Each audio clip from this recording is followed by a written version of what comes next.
touched on driving on the beach for the first time on Fraser Island in a number of episodes earlier. Had a lot of questions and a lot of interest in this, so today we're just going to go into a bit more detail of driving on the beach for the first time. Most people are a little bit anxious when they drive on the island for the first time on the sand. There's no need to be. All in all, it's very easy. Main rule is just take your time and enjoy the day. Don't be in a rush. Just cruise along and take it steady and everything will be perfectly fine. When you do come to the island, allow plenty of time to travel because sometimes there can be things that will hold you up a little bit. Make sure you stop and see everything on the way. Don't be in a mad rush to get everywhere. Stop and have a look at all the things along the way because there's so many amazing and awesome little sections to the island that we just drive straight past all the time that we can stop and look at and enjoy. Try and travel at low tide because you'll be on firmer sand and the sand will be a darker colour, as in it'll look wet. Where the sand is damp, it's very hard and firm. You're not going to get bogged, just like driving on the road really. When the sand is firm, travel at low tide. When we are travelling along the beach, all the road rules apply exactly the same because it is classed as a gazetted road. So you always stay to your left and the other vehicle will pass on your right hand side. So if you're heading north along the beach etiquette is you'll move up away from the water and allow the vehicles that are going south, which are travelling along against the water, to pass on the low side. And then when you're heading south, stay as close to the water as you can without going in the water because we don't want salt water on our vehicles, but you can drive very close to the edge of the water and not get any salt water on your vehicle. This allows plenty of room for vehicles that are heading north to pass without them having to go up into the soft sand. And when there's washouts and dips and on neap tides, the beach is very hilly and it's a lot slower to drive on because it's a more uneven beach. When you have really big tides, the tide flattens the beach out and it's like driving on a runway. It's absolutely perfect. So when it is hilly and all washed out like that, you'll find there's only a small area for vehicles to drive on at any speed, so we have to share these zones and be courteous of each other and allow space for the oncoming vehicles. But always stick to your correct side of the beach. Don't try and use the right hand side of the beach if you're heading south. Always stay to the left, exactly the same as on the road, otherwise people will get confused and it'll end up being an accident.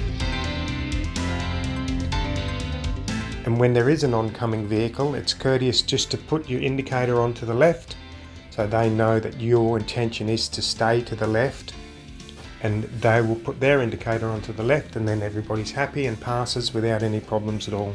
It just means we're not second guessing what the other driver's thinking.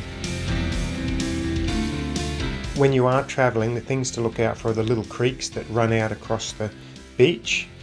Most of these there's only a little lip on the edge of it, you can drive through them at reasonable speed, but there are a few, especially if you've had rain, that will be a bit deeper and you'll have to slow right down for.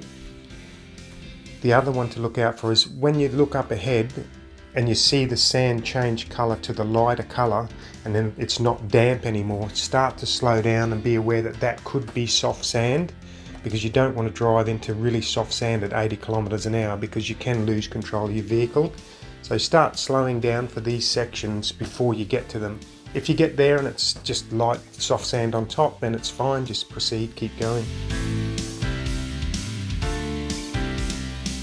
I try and avoid travelling at night on the beach because at night time, it doesn't matter what spotlights you've got, the spray off the salt is just like driving in fog and you cannot see very far at all. Occasionally we do have to drive at night if we're going fishing and doing things like that, so you will be going very slowly at night because the visibility is terrible. Driving through the tracks at night is no problem at all. You can see perfectly fine. It's only really driving on the beach with that salt mist that comes off the ocean makes it very difficult to see in the dark. When we're driving through the tracks, most of the tracks here are one-way tracks, but they will be signed one way. All the other tracks are two-way tracks, so we just have to be very careful of oncoming vehicles. So you will, especially if you're going into Lake Mackenzie and things like that, you will find buses and oncoming vehicles coming from the other direction. So just be aware of this, take it easy, and generally if somebody's towing a van or a boat or something like that, the vehicle that is not towing will generally move out of the way and allow them to get through, because it's easier for them to get stuck, whereas if we don't have a trailer on, we can maneuver around and get off the edge of the road so that they can pass. And there's a lot of passing areas through those tracks that are two-way tracks, and they're all signed either one-way or two-way, so you know where you are and you know what to be expecting. If you're wanting more information about Fraser and travelling the beaches and enjoying all the beautiful things to see over there, we have a YouTube channel that you can subscribe to, all about Fraser, and on there's a collection of videos that you can watch and go through, and you'll pick up a huge amount of knowledge watching the videos, so when you get there it won't feel like the first time at all.